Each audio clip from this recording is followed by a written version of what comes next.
Alright, so okay, तो जैसे कि हमने बात करी अभी पावर शेल के वर्जन्स के प्रीवियस कंपैटिबिलिटी और कैसे आप स्विच कर सकते हो इन चीज़ों को लेके, राइट। अब कुछ और बातें करते हैं, ठीक है। मैं काम करता हूँ, मैं वापस से वर्जन 7 पे स्विच कर लेता हूँ अपने पावर शेल को।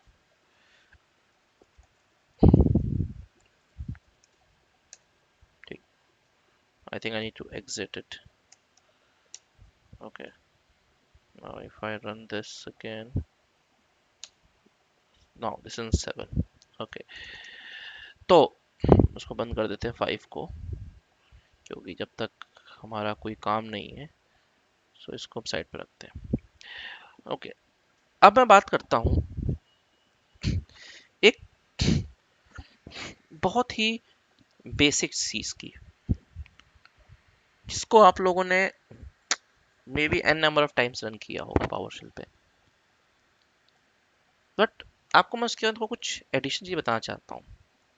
जैसे फॉर एग्जांपल मैंने एक रन किया गेट सर्विस, ठीक है, और यहाँ पे हाइफन नेम देके उसका एक नेम दे दिया। जैसे मैंने नाम दे दिया suppose win R M, win R M. Okay, तो जैसे कि आप देख रहे हो, आपको मेरी स्क्रीन प्रॉपर दिख रही है? ये ब्लैक ब्लैक तो नहीं कर रहा है ये और बैकग्राउंड? इफ यू नहीं नहीं, वांट आई ठीक है कैन विशाल, सही चेंज है, द दिख रही है। कलर, ठीक है Vishal. If you want I can change the background clear है। स्क्रीन। मैं थोड़ा इसका बैकग्राउंड चेंज कर देता हूँ, right. Let me make it this to this, नहीं ज़्यादा ही चलो खराब हो गया। तो वाइट कर दें? नहीं, नहीं,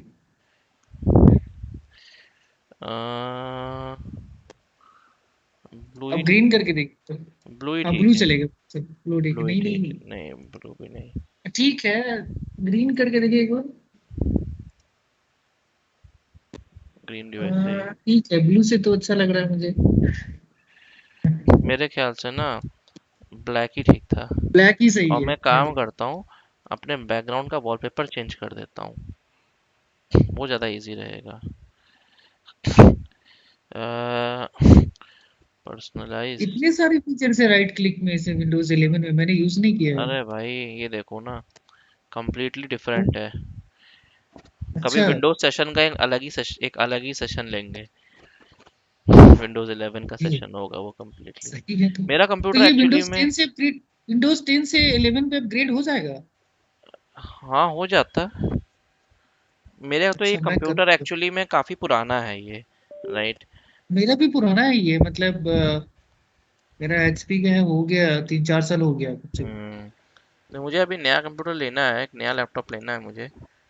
देखो अच्छा, अभी भी। मैं विंडोज 11 अपग्रेड करता हूँ हाँ, 1-2 दिन में। एक सेकेंड रुको, इसका बहुत सारे फीचर हट गए हैं, इसमें नए आ गए हैं। बहुत कंफ्यूजन हो जाती है कई बार। सॉलिड कलर ही लगा देता हूँ।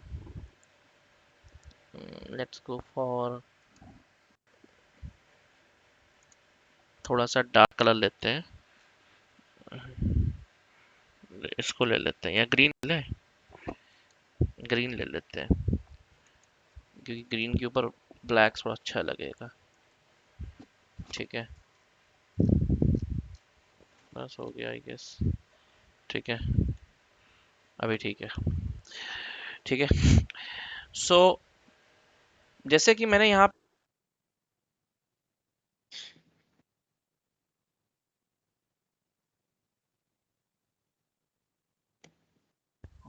हेलो मेरी आवाज़ आ रही है अभी?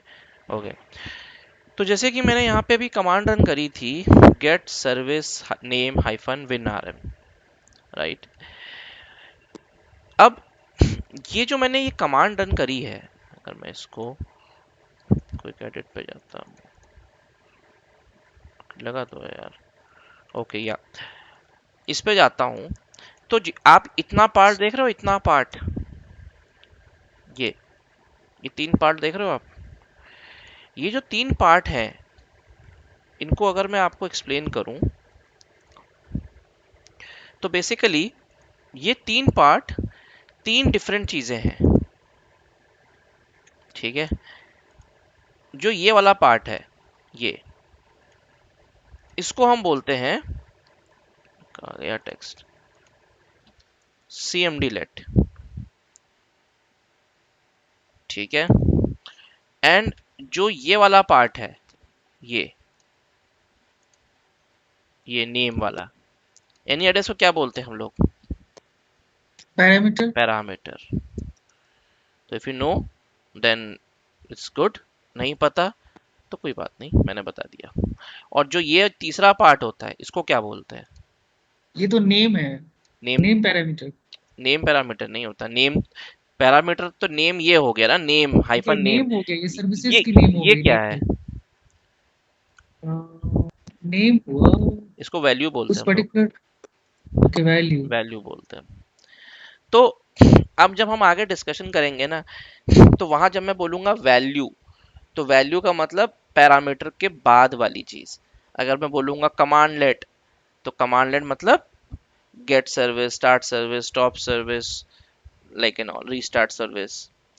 मैं बोलूंगा नेम या पैरामीटर, तो मीन्स जो हाइफन लगा के लिखते हैं हम लोग, hyphen identity, hyphen domain controller, hyphen server, right, hyphen organization unit, that is something called parameters.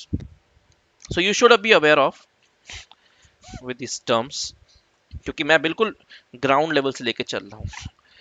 I am just assuming कि आप लोगों को कुछ पता ही नहीं है पावर शेल का, इसीलिए मैं ये सब चीज़ें बता रहा हूँ, अदरवाइज मैं इन चीज़ों को बिल्कुल बाईपास कर देता। अच्छा, मैं ओके आप, विशाल, ये जो गेट हाइवेन सर्विसेज है उसमें भी एक होता है ना, एक नाउन होता है, एक और कुछ वो होते मैं हैं, ऐसा बताऊंगा, कुछ होता वर्ब है। होता है वो, वर्ब होता है और नाउन होता है। तो वर्ब आपका हो गया गेट सेट, जिसको आप बोलते हो ना कि कोई एक्शन को डिनोट करता है, दैट इज वर्ब। राइट। तो get, okay. Start, stop, delete, remove, add, this are the verbs. And noun is okay. For जैसे सर्विस हो गया, प्रोसेस हो गया, समथिंग हाँ जैसे नेम, प्लेस और थिंग, राइट। हाँ हाँ। तो ये इसको हम लोग याद करने के लिए ऐसा बोलते हैं, बट उसका ऐसा कोई वो नहीं है, इसकी कमांड भी होती है इनफैक्ट। जब आप सर्च फंक्शन यूज बताऊंगा ना मैं, तब मैं वहां हाँ बताऊंगा हाँ। कि गेट वर्ब लगा के कैसे कर सकते हो, गेट नाउन लगा के कैसे कर सकते हो, वो भी बताऊंगा मैं आपको। ठीक है, आप ऐसे भी देख सकते हो, जैसे आपने यहाँ पे लिखा गेट नाउन, को गेट वर्ब इसमें हटा दिए क्या, पुराने वर्जन पे देखते हैं। बहुत सारे देखो फीचर्स हटा दिए जाते हैं नए वर्जन पे, पुराने वर्जन में वो होते हैं। अभी देखो पुराना वर्जन खोल के लाता हूँ, ये पुराना वर्जन है। गेट वर्ब यहाँ पे है देखो, गेट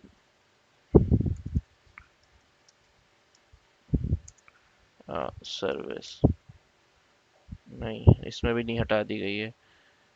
गेट वर्ब इसमें है, जैसे आपने वर्ब लगाया गेट, तो गेट से रिलेटेड जितने भी हैं वो सब आ जाएंगी। आपने लिखा यहाँ पे सर्विस, कुछ नहीं आएगा, कोट्स में लगाओगे नहीं आएगा, क्यों, क्योंकि ये नाउन है। आपने यहाँ पे लिखा सेट, तो सेट की आ जाएगी। तो ये भी एक फंक्शन होता है, इसके बारे में हम डिस्कस करेंगे जब हम लोग सर्च वाले फंक्शन पे जाएंगे तब। एनीवेज, अब हम बात करते हैं एक पावर शेल की ऐसी ट्रिक के बारे में, जिसके बारे में मैक्सिमम लोग को पता ही नहीं होता है। And I can assure you one thing, कि आफ्टर नोइंग दिस ट्रिक आप गूगल करना छोड़ दोगे पावर शेल के लिए, राइट। कि जब भी आप, हमारे साथ प्रॉब्लम क्या होती है कि हमें कोई कहता है कि यार मुझे ना एक सर्विस के बारे में एक कमांड चाहिए, सर्विस स्टार्ट करनी है, और हम क्या करते हैं, हम गूगल खोल के सर्च करते हैं। तो उस चीज को खत्म कर देना है। मैं आपको एक ऐसी चीज बताऊंगा जिसके थ्रू आप बिना गूगल के भी पावर शेल के अंदर बैठ के सारी कमांडें खुद रन करना सीख सकते हो और सेल्फ लर्निंग भी कर सकते हो। और उसका फंक्शन होता है पावर शेल में inbuilt, that we called help function. तो अब हम बात करेंगे हेल्प फंक्शन के बारे में कि हेल्प फंक्शन कितना हेल्पफुल है, राइट। तो जैसे मैंने यहाँ पे आपको, मैं पावर शेल इस पे ही ले जाता हूँ, पुराने वाले पे ही ले जाता हूँ, कोई दिक्कत नहीं है। मैंने यहाँ पे कमांड चलाई गेट हेल्प, ठीक है। उसके बाद मुझे क्या करनी है, सर्विस के बारे में कुछ चाहिए, और एंटर मारूंगा।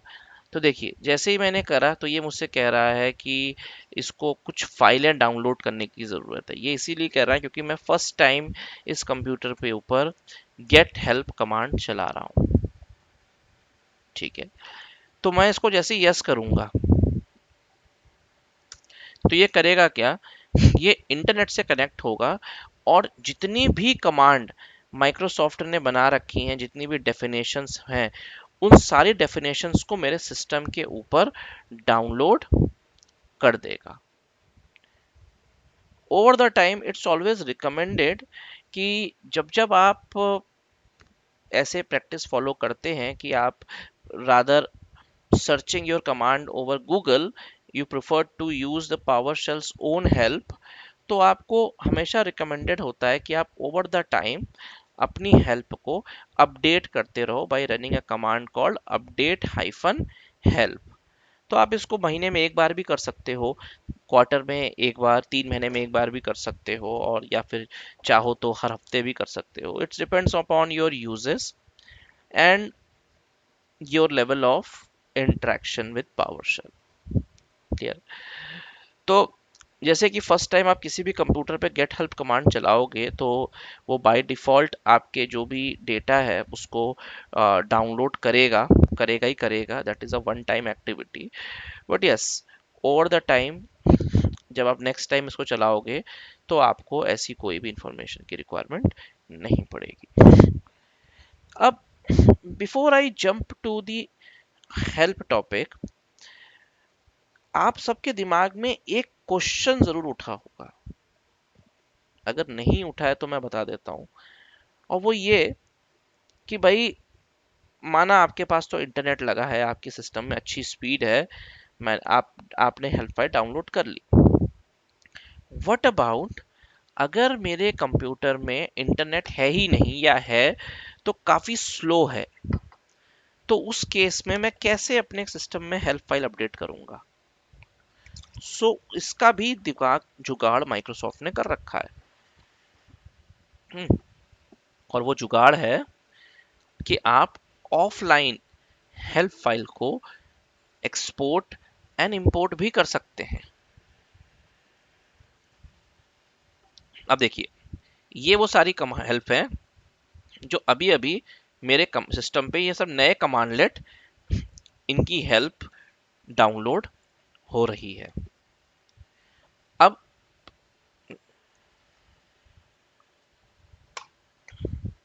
देखिए, ये सारी जो मैंने कमांड चलाई थी गेट हेल्प सर्विस, तो इसने क्या किया, जितनी कमांडों में सर्विस मैचिंग पैरामीटर है वो सब के सब यहाँ पे मुझे शो कर रहा है। हालांकि मेरे इस कंप्यूटर पे अजोर का मॉड्यूल भी पड़ा हुआ है।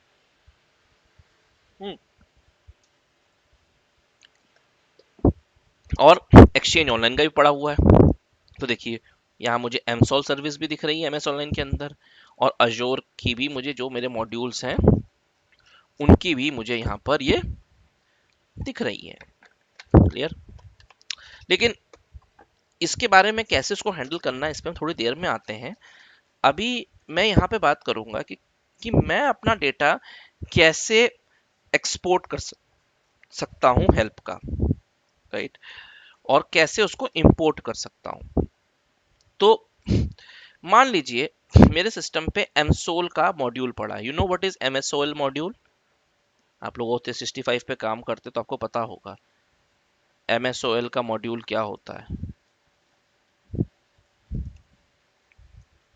ये मॉड्यूल पता है एज्योर आपको? एक्टिव डायरेक्टरी कनेक्ट करते हैं ना कनेक्ट जो। एमएसओएल सर्विस, ये मॉड्यूल देखा है आप लोगों ने?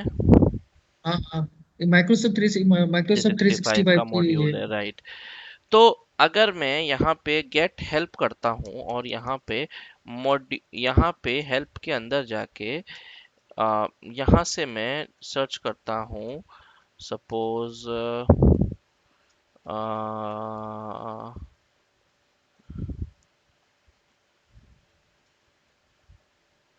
एक सेकेंड, मैं भूल गया हूँ।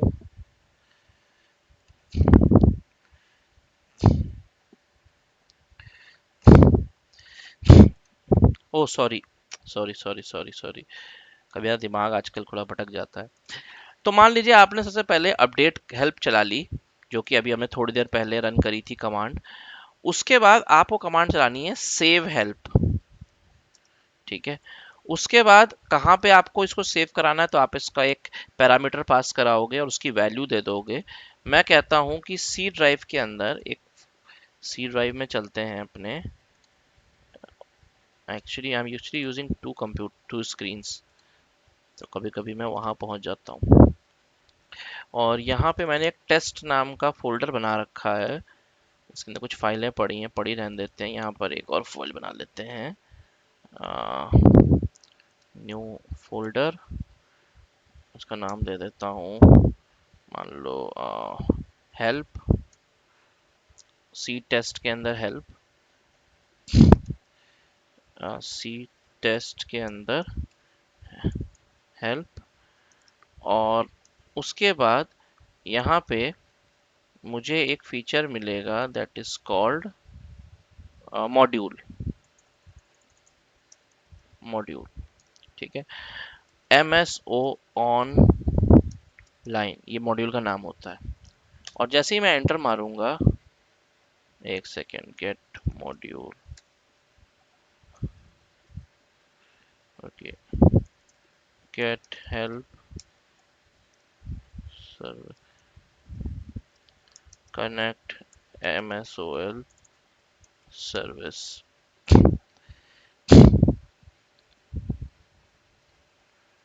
its module name is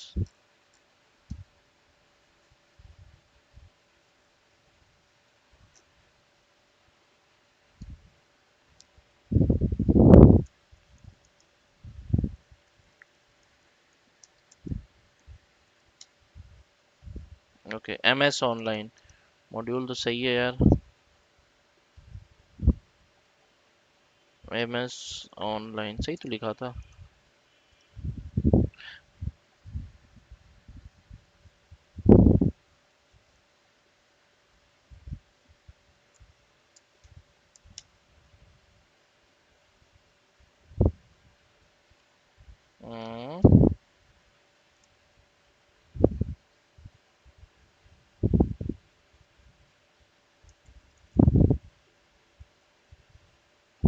that's strange, does not updatable help online है। अच्छा, इसको ये कह रहा है अपडेट नहीं करने देगा।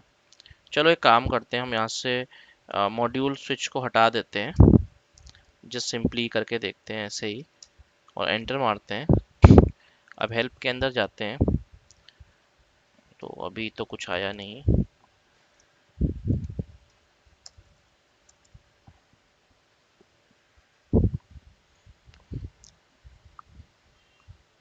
ओके, सो नाउ अभी आप देख सकते हो बैकग्राउंड में ये सारे के सारे मॉड्यूल जितने भी मेरे सिस्टम में पड़े हैं, उन सारे मॉड्यूल्स की जो हेल्प है उसको ये डंप कर रहा है इस फोल्डर के अंदर। ठीक है, और जैसे ही ये मेरी सारी फाइल डंप हो जाएगी, मैं एक्चुअली इसको इतना आगे रखूंगा नहीं, मैं इसको कैंसिल कर देता हूँ। और अब मुझे इसको अगर अपडेट करना है तो मैं यहाँ पे सिंपल अपडेट हेल्प कमांड चलाऊंगा, और अगर मैं इसको लिख के सिर्फ एंटर मारूंगा तो ये डायरेक्ट ऑनलाइन सोर्स पे चला जाएगा। बट मेरी रिक्वायरमेंट है कि मुझे तो इस डायरेक्टरी से अपडेट करना है, तो मैं यहाँ पे यूज करूंगा सोर्स पाथ, और सोर्स पाथ पे जाके टेस्ट और हेल्प वाला फोल्डर स्पेसिफाई करके एंटर मारूंगा। अभी मैं एंटर मारूंगा, मुझे एरर आएगी। क्यों? क्योंकि ऑलरेडी मेरे सिस्टम पे हेल्प अपडेटेड है।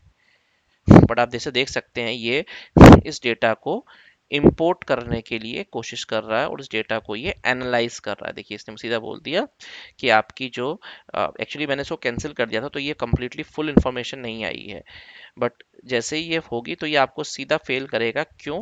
क्योंकि इस सिस्टम पे ऑलरेडी हेल्प मेरी अप टू डेट है।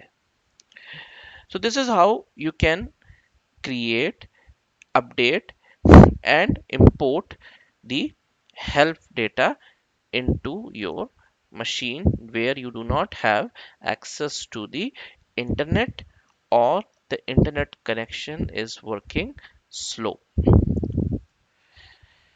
ठीक है, इतना समझ में आया?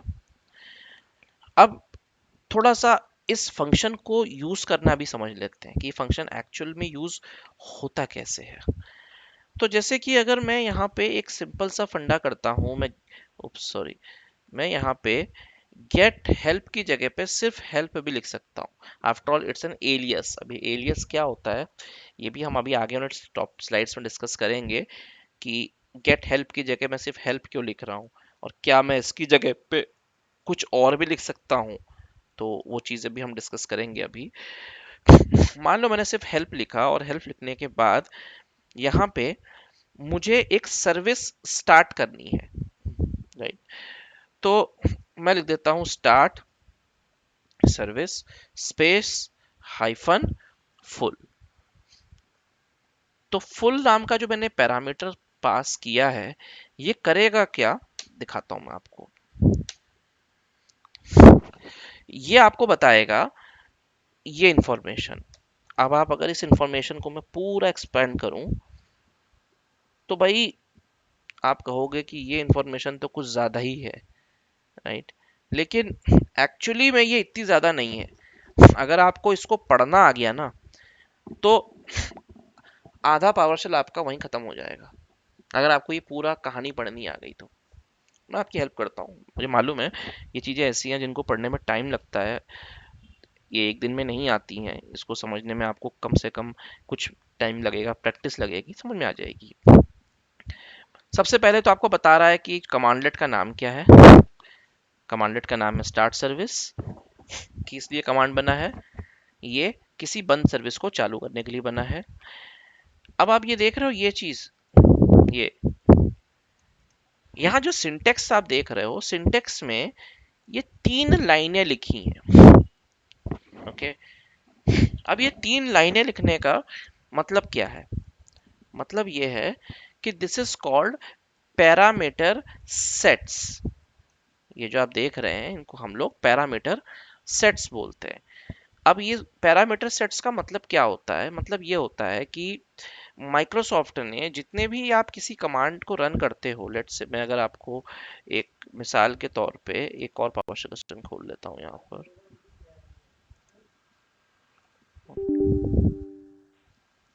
मैं इसको ओपन करता हूँ और यहाँ पे मैं लिखता हूँ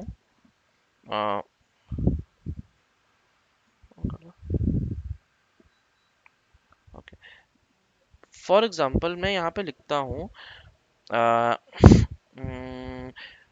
या स्टार्ट सर्विस।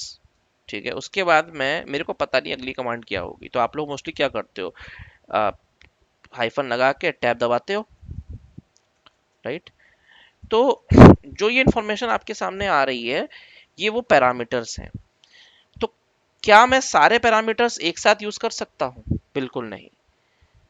आप चाह के भी सारे पैरामीटर्स या कुछ कोई भी अपने रैंडम पैरामीटर्स अपने अकॉर्डिंग यूज नहीं कर सकते हैं। क्यों? क्योंकि जो पैरामीटर सेट में जो डिफाइंड है आप उन्हीं को यूज कर सकते हो। Just give you an example here. जैसे आप देखते हो डिस्प्ले नेम, राइट? और यहां पे आपको दिख रहा है name, right? So let's see क्या ये दोनों एक साथ काम करते हैं। सो अगर मैं यहाँ पे गेट सॉरी स्टार्ट सर्विस करता हूँ और टाइप लगा के करता हूँ नेम और टाइप लगा के करता हूँ डिस्प्ले नेम, तो देखो रिजॉल्व दोनों हो रहे हैं, राइट? बट क्या ये दोनों एक साथ काम करेंगे? क्या इन दोनों का एक काम करने का लॉजिक बनता है कि मैं एक ही कमांड में दो एक ऐसे पैरामीटर्स पास करा रहा हूं जो दोनों एक ही डेफिनेशन को डिनोट करते हैं? नहीं, ये चलेगा नहीं। नहीं चलेगा, राइट? क्योंकि एरर दे ये देगा, राइट। इनवैलिड इनवैलिड सिंटेक्स हो गया ये, राइट? यदि पैरामीटर है तो उसकी वैल्यू चाहिए ना कुछ। एब्सोल्युटली नहीं।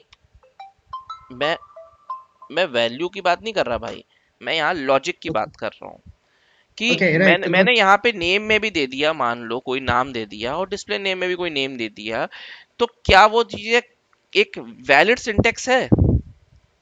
It's not a valid syntax, right? मैं किसी भी एक चीज को कॉल कर रहा हूं दो कंडीशनें लगा के।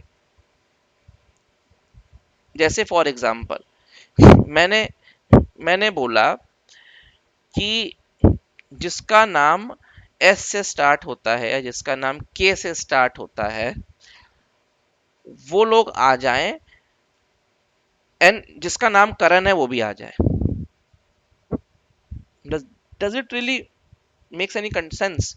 क्योंकि मेरी पहली कंडीशन तो खुद ही कह रही है यार कि के से नाम स्टार्ट हो रहे हैं, तो के से अगर नाम है तो करण है, तो करण तो आएगा ही आएगा यार। So it not make any sense कि मैं दोनों कंडीशनें लगाऊं एक ही आउटपुट को निकालने के लिए। So same applies to the parameter set also, कि अगर मैं यहाँ पैरामीटर सेट पे जाता हूँ तो देखिए यहाँ पे आपको डिस्प्ले नेम के साथ साथ नेम डिफाइन नहीं है, राइट?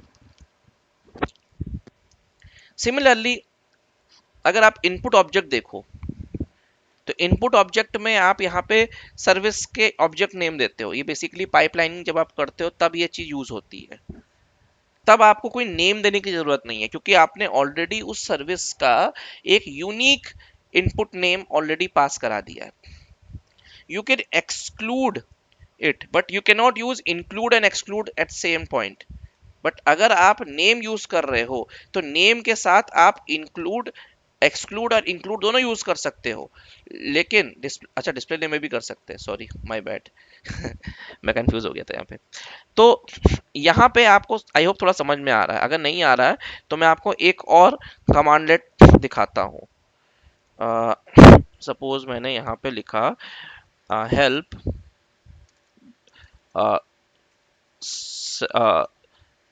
Gate process full. ये देखिए, अब देखिए इसमें भी आपको यहाँ नेम मिल रहा है, उसके साथ कंप्यूटर नेम मिल रहा है, राइट? लेकिन अगर आप यहाँ पे आइडेंटिटी स्पेसिफाई करते हो, ठीक है, तो उसके साथ साथ आपको फिर ये कंप्यूटर नेम और फाइल नेम स्पेसिफाई करने की जरूरत नहीं है। क्यों? क्योंकि आइडेंटिटी अपने आप में एक यूनिवर्सल कॉन्टेक्स्ट होता है। नहीं समझ में ओके आया? विशाल जी, मुझे एक चीज मुझे बताइए यहाँ पे हम्म। कि गेट हाइफन प्रोसेस जो है, गेट हाइफन प्रोसेस से मल्टीपल कमांड है। जैसे लास्ट टाइम हमने 3 कैटेगरी के कमांड देखे थे, जिसमें यहाँ पे पैरामीटर नेम है, कंप्यूटर नेम है। ये सिस्टम स्ट्रिंग क्या है? सिस्टम स्ट्रिंग क्या बताऊंगा है मतलब? बताऊंगा अभी बताऊंगा ओके। सिस्टम स्ट्रिंग क्या होता है, वो बताऊंगा। ये जो ब्रैकेट बने होते हैं ना, इनका भी मतलब बताऊंगा। मैंने बोला ना कि ये पूरी, जिसको ये पूरा समझ में आ गया ना पढ़ना, उसके हम्म। लिए पावर शेल समझना बहुत आसान हो गया। ओके। तो ये बताऊंगा सिस्टम स्ट्रिंग का मतलब क्या होता है। बेसिकली दो टाइप के स्ट्रिंग होते हैं। एक होता है जिनको यूजर खुद पास करता है, और एक वो होते हैं जो आपके आउटपुट से जनरेट होते हैं, जैसे पाइपिंग लगा के आप करते हो, राइट? हम्म। तो जो उस टाइप के जो होते हैं वो पाइपलाइन पैरामीटर्स होते हैं, वो नीचे बता डिस्कस करूंगा मैं। बट सिस्टम स्ट्रिंग का मतलब होता है कि सिस्टम के अकॉर्डिंग जो डिफाइन कर गई वैल्यूज होती हैं। तो जैसे सपोज ओके। आपने नेम किया, राइट? तो हाँ। सिस्टम के अकॉर्डिंग जो फॉर्मेट में नेम दिया हुआ है, जैसे डिस्प्ले नेम, हम्म। जो जिस भी फॉर्मेट पे है, जैसे लास्ट नेम फर्स्ट नेम है, फर्स्ट नेम लास्ट नेम है, तो वो सिस्टम स्ट्रिंग नेम हो गया, ओके। राइट? तो वो आपके सिस्टम में जो आपने जिस पॉइंट से सेट कर रखा है वो उस तरह से काम करने वाली चीज होती है। समझे? बताएंगे इसके बारे में, करेंगे डिस्कस। अभी ये बहुत बड़ा टॉपिक है, इसको बहुत लोग बहुत छोटा समझते हैं, but still I am learning this PowerShell. मैं ये बोलूंगा कि स्टिल मैं सब काफ़ी साल काम करने के बाद भी मुझे लगता है कि अभी भी मुझे बहुत कुछ पढ़ना और सीखने की ज़रूरत है इसमें। एनीवेज, तो हेल्प में आपको ये पता होना चाहिए, मोटी मोटी सी बात बता रहा हूँ, कि जब भी आप कोई भी ऐसा फंक्शन यूज करते हैं तो आपको ये डिफाइन करने की जरूरत है कि आप कौन से पैरामीटर सेट के अंदर एग्जिस्ट हो रहे हैं। तो अगर आप कभी भी कोई कमांड बना रहे हैं, कोई भी आप सिस्टम कर रहे हैं, तो यहाँ से आप उस चीज को एक बार वेरीफाई कर लें कि ऐसा तो नहीं कि कोई मेरा जो आउटपुट स्लो आ रहा है, मेरा जो पावर शेल अटक रहा है, इसलिए तो अटक नहीं रहा कि मेरे सिस्टम स्ट्रिंग, सॉरी सिस्टम कह रहा हूँ, सॉरी पैरामीटर सेट जो है मेरे, वो प्रॉपरली डिफाइंड नहीं है। तो आप यहाँ पे जाके अपने पैरामीटर सेट को कंफर्म कर सकते हैं। उसके साथ साथ अगर आप देख सकते हो यहाँ पे, ये जो आप देख रहे हो ब्रैकेट बना हुआ है, ये ये देख रहे हो आप ब्रैकेट बना है, ये ये लेकिन आप देखोगे तो नेम के ऊपर एक बड़ा ब्रैकेट बना है। सिस्टम स्ट्रिंग के साथ तो बना ही हुआ है, हर एक सिस्टम स्ट्रिंग में एक ब्रैकेट बना हुआ है, लेकिन जो नेम है, जो यानी कि जो पैरामीटर है, उसमें भी आपका एक ब्रैकेट बना हुआ है, स्पेशली लाइक दिस। आप ये पैटर्न देख रहे हो, ये पैटर्न सिर्फ नेम के साथ है। You know what it mean? This means it is a positional parameter. अब पोजिशनल पैरामीटर्स क्या होते हैं, क्या आपको पता है? मैं बताता हूँ क्या होते हैं पोजिशनल पैरामीटर्स। एग्जाम्पल लेता हूँ, ठीक है, मैं काम करता हूँ, मैं इसका स्क्रीनशॉट ले लेता हूँ ताकि हमको, या मैं काम करता हूँ, मैं इसको कॉपी कर लेता हूँ, ठीक है, और अपने नोटपैड पे रख लेता हूँ। नोटपैड कहाँ गया, सॉरी, वर्ड पैड पे,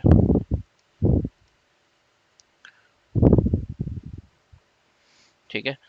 और अब देखो यहाँ पे ये है नेम, ठीक है। अब इस पैरामीटर सेट की अगर मैं बात करूं, खासकर इस वाले की, तो ये पैरामीटर सेट कहता है गेट प्रोसेस, और इस पे ये name, computer name, file version info module, ये ऑप्शनल है, मैं इस पे अभी फोकस नहीं कर रहा हूँ, मैं इसको काट देता हूँ, आई डोंट नीड इट। अभी मैं सिर्फ इन दो पैरामीटर्स के ऊपर फोकस करूंगा और आपको बताऊंगा कि पोजिशनल पैरामीटर क्या होता है। अब जैसे मैंने यहाँ पे, मैं वापस पावर शेल पे गया, ठीक है, और मैंने यहाँ पे लिखा गेट प्रोसेस, और मान लीजिए कोई प्रोसेस मैंने डाल दिया, पेंट, एमएस पेंट, ठीक है। अब देखिए यहाँ पे मैंने सिर्फ गेट प्रोसेस लिख के एमएस पेंट कर दिया, राइट। मैंने ये डिफाइन नहीं किया कि ये क्या है, नेम है कि आइडेंटिटी है, सॉरी आइडेंटिटी चलती नहीं इसमें, कि कंप्यूटर नेम है, क्या है, मैंने कोई डिफाइन नहीं किया, मैंने सिर्फ एमएस पेंट लिखा और एंटर मार दिया। अब मैं इसके आगे लिखता हूँ हाइफर कंप्यूटर, और कंप्यूटर का नाम दे देता हूँ। अभी के लिए मेरे पास एक ही कंप्यूटर है, तो मैं उसका नाम लोकल ही होस्ट पे क्वेरी करता हूँ। तो चाहिए, लोकल कर नहीं पा रहा है, रुकिए एक सेकेंड, मैं यहाँ पे होस्ट नेम करता हूँ और कंप्यूटर नेम में अपने कंप्यूटर का नाम दे देता हूँ।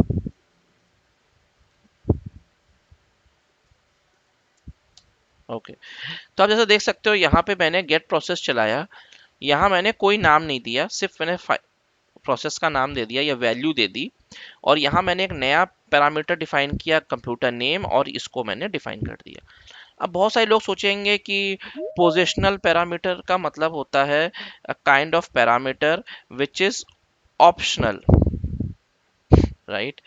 बहुत सारे लोग यही सोचेंगे कि ये ऑप्शनल पैरामीटर होता है। ऐसा नहीं होता है।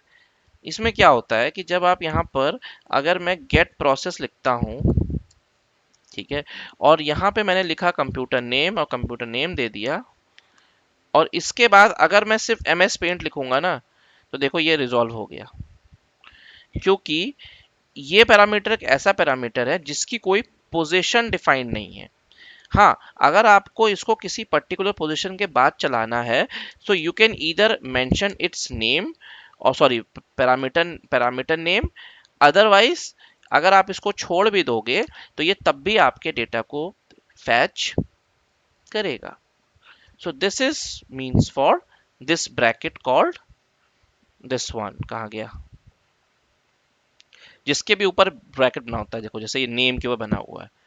So this is called positional parameters. ठीक है।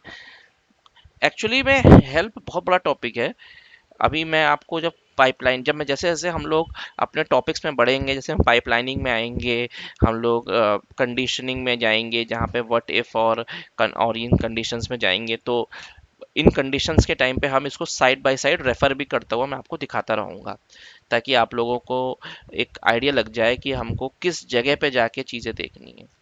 ठीक है। इसमें आपको नीचे ना सैंपल भी मिलता है कि कैसे आपका सिंटेक्स बनेगा।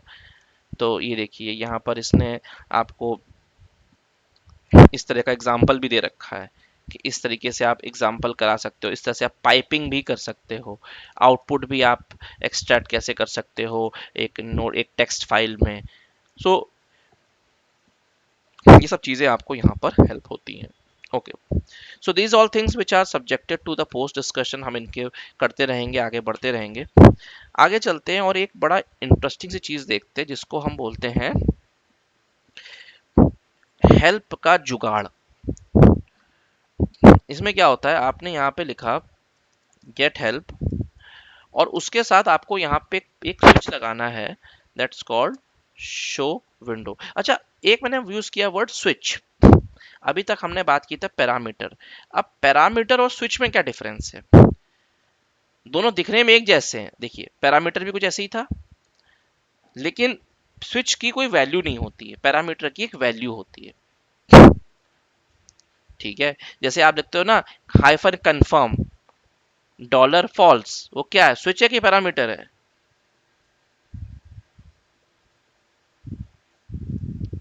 क्या क्या फिर से बोलिए। अ, देखो।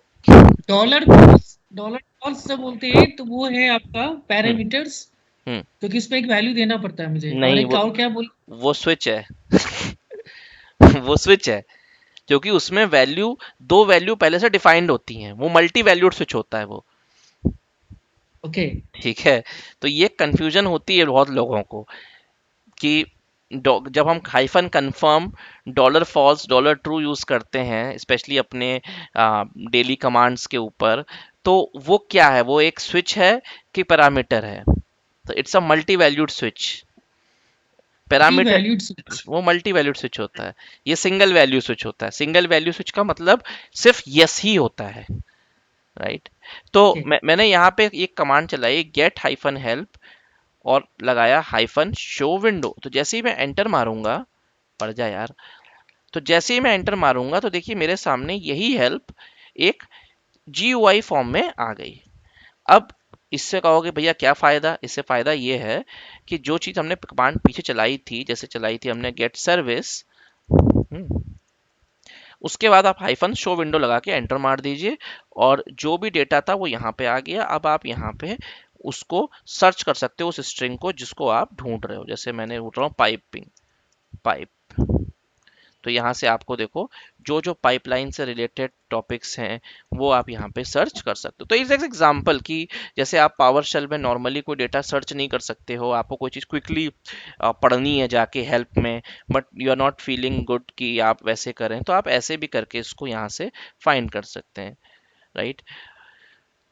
तो ये भी एक अच्छा ऑप्शन है जहाँ पर आप अपनी हेल्प को एक नोटपैड की तरह एक्सेस कर सकते हो, रीड कर सकते हो। अगर आपको पढ़ने में दिक्कत आ रही है तो आप पढ़ सकते हो, राइट? सिंपल ऐसे कॉपी पेस्ट भी कर सकते हो, जस्ट लाइक, सॉरी, कॉपी कर पाओगे, पेस्ट तो क्या करोगे, कॉपी कर सकते हो जैसे आप एक नॉर्मल नोटपैड को करते हो data. So like and all, इन चीज़ों को मैं पूरा पूरा हम लोग डिस्कस करेंगे, क्योंकि हमारा जो मैक्सिमम लिटरेचर होगा वो यही से ही स्टार्ट होगा। ठीक है। आगे चलते हैं। उसके साथ साथ पैरामीटर सेट आपको बता दिया मैंने। अ, हाँ, एक चीज़ और बताता हूँ आपको मैं।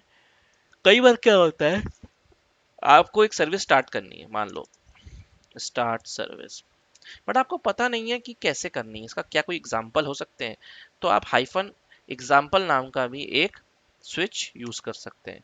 तो ये आपको कुछ एग्जाम्पल्स बता देगा कि कैसे आप सर्विस स्टार्ट कर सकते हो, राइट। तो ये आपको कुछ बेसिक एग्जांपल्स जो पहले से प्री डिफाइंड है, तो वो आपको ये तुरंत बता देगा। सो है ये कुछ नहीं है, ये सिंपल गेट हेल्प का ही डेटाबेस। बट जो जो चीज़ें आपकी रिक्वायरमेंट है आपको समझनी है, अब आपको मान लो मेरे को नहीं पता कि सर्विस को कैसे करनी है, तो मैंने यहाँ से गेट हेल्प से जाके सिर्फ सर्विस लिखा, ठीक है। तो मुझे यहाँ पे सारी सर्विसेज मिल गई, कमांडें मिल गई जो सर्विस से जिसमें वर्ड कंटेन करता है। सो लेट्स से मैंने कहा कि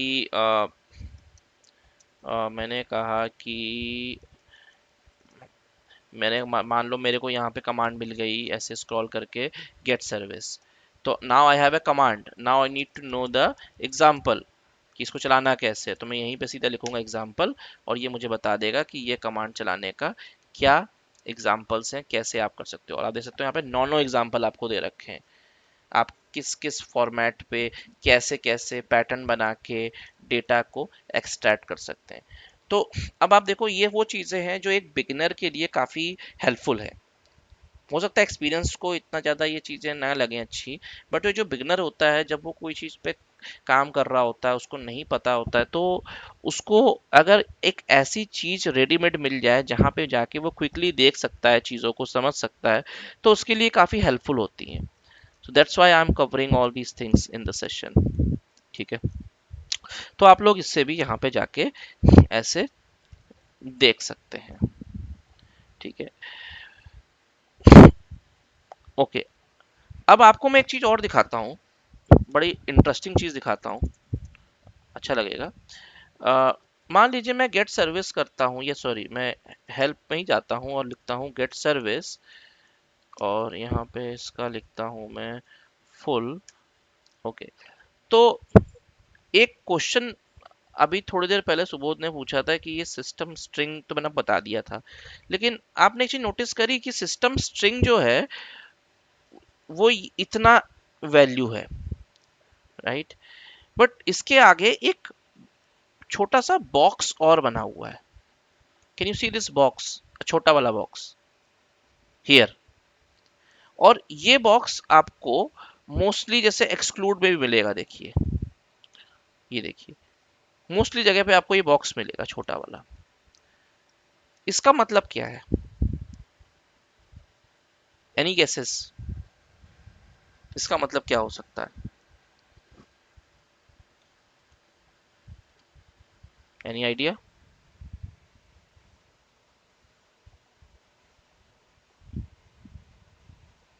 नो विशाल। नो।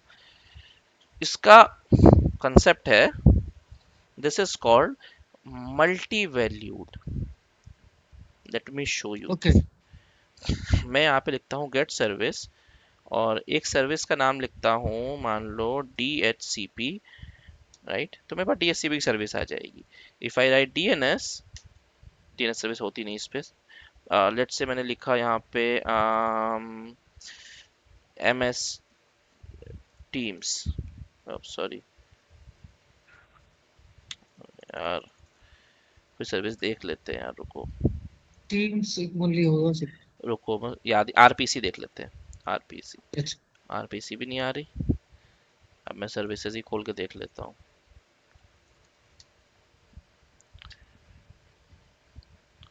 कभी कभी याद नहीं आता। कोई भी रैंडम सर्विस उठा लेता हूँ, ALG उठा लेता हूँ, ALG, ठीक है, एप्लीकेशन लेयर गेटवे सर्विस। अब जैसे मैंने यहाँ पे ALG चलाया, यहाँ मैंने DHCP चलाया, अगर मैं इसको कॉमा लगा के ALG लिख दूं, तो देखो दोनों आ जाएंगी। और दो ही नहीं, मैं दो से ज़्यादा भी सर्विसेज एक साथ क्वेरी कर सकता हूँ। जैसे मैंने यहाँ पे लिखा BDESVC, देखो। So this is means a multi valued value.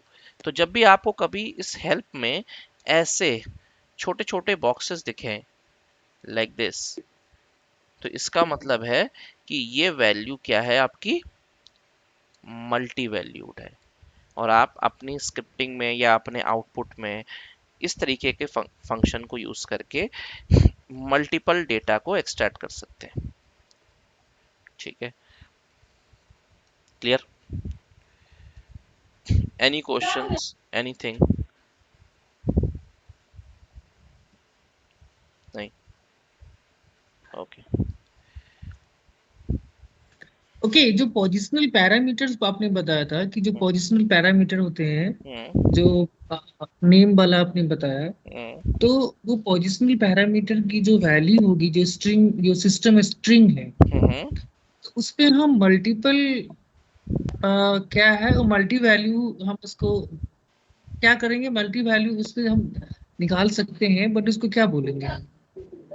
System string को? सिस्टम स्ट्रिंग का मतलब पता है क्या होता है? सिस्टम स्ट्रिंग का मतलब ये होता है कि यहाँ पे हाँ। आप वही वैल्यू डाल सकते हो जो सिस्टम द्वारा डिफाइन करी हुई है। अब जैसे कि यहाँ पे आप देख रहे हो मैंने ALG लिखा, राइट? तो ALG stands okay. For application layer gateway service. अगर मैं यहाँ पे ऐप गेटवे लिखूंगा तो वो नहीं लेगा, क्योंकि ALG हाँ। टर्म ही उसके लिए डिफाइंड है। तो okay. ALG is a system string. Getting me? समझे?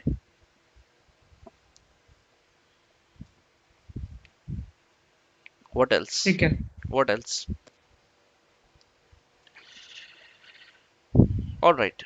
If you don't have any questions, then I can consider this as no concerns. So it's almost been six o'clock now. So we have covered 2 hours of sessions for today, where we have discussed about the fundamental of the PowerShell scripting. We have discussed about what all the important parameters and concepts of PowerShell. We have also discussed about the conceptual working of the background stuff related to the CLR, dynamic ranges, right? We've also discussed about the applications architecture, about the monolithic and modular things, right? उसके साथ साथ हमने देखा PowerShell का installation, हमने देखा कैसे PowerShell को हम लोग चेक कर सकते हैं वर्जन, हमने ये भी देखा कि कैसे आप प्रीवियस वर्जन और न्यूअर वर्जन पे स्विच और रिवर्ट कर सकते हो। हमने ये भी देखा कि कैसे हम हेल्प फाइल को यूज़ कर सकते हैं, और कैसे हमने देखा कि क्या क्या फंक्शंस उसमें अवेलेबल हैं, like example full help, what are the positional parameters, multi-valued parameters, difference between parameters and your switches, and what is multi-valued switches. So these are all the things we have discussed today. So you will have this recording very soon available to for you guys. तो आप लोग इस recording को भी refer कर सकते हो for your future references. But in the meantime, I always insist each and every one like to keep these things on your practice in the daily basis, because until unless you won't practice it, you'll be in trouble, and there will be no benefit of conducting this session at any point. So as much practice you'll do, you will become more proficient into it. Okay, so if you have any questions, any doubts, feel free to reach me over the chat, or come up with some questions for the next session, right? So tomorrow we will meet at sharp 4 o'clock, and we will start continuing our next topics. So in the meantime, please keep learning, keep exploring, and let me know if you have anything else to do. Okay. All right, guys. Thank you so much for your time for today. All right, Vishal. All Thank right. you so much. Thank you. Thank you. Bye. Bye.